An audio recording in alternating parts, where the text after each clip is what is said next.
नमस्कार दोस्तों, आज की इस वीडियो में हम देखेंगे कि लाइन वोल्टेज और फेज वोल्टेज क्या होता है और इसको हम कैसे चेक करते हैं। तो वीडियो को लास्ट तक देखिएगा। चलिए वीडियो को शुरू करते हैं।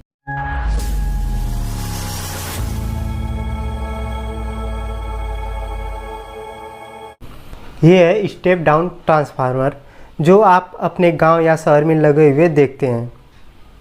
यह 11 kV वोल्टेज को 220 वोल्टेज में कन्वर्ट करता है। आप ट्रांसफार्मर के सेकेंडरी वाइंडिंग के कनेक्शन यानी आउटपुट कनेक्शन को ध्यान से देखिएगा, जिसमें से टोटल 4 वायर आते हैं और इन चारों वायर का कलर अलग अलग होता है। इसमें से 3 फेज और एक न्यूट्रल वायर होता है। इसको हम डायग्राम से समझते हैं।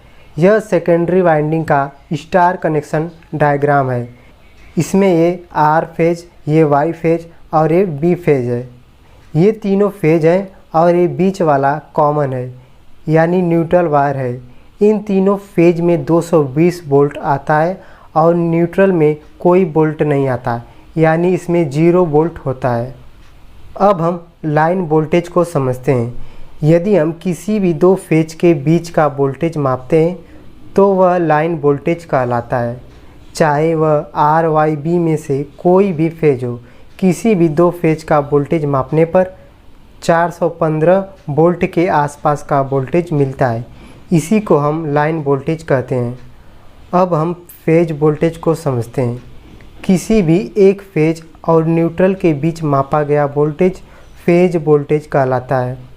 आप आर वाई बी में से किसी भी एक फेज और न्यूट्रल के बीच का वोल्टेज मापते हैं तो आपको 220 वोल्ट के आसपास का वोल्टेज मिलता है। इसी को हम फेज वोल्टेज कहते हैं। तो दोस्तों, इस वीडियो में इतना ही। ऐसे ही इलेक्ट्रिकल इन्फॉर्मेटिव वीडियोज़ के लिए आप हमारे चैनल को ज़रूर सब्सक्राइब करें। धन्यवाद।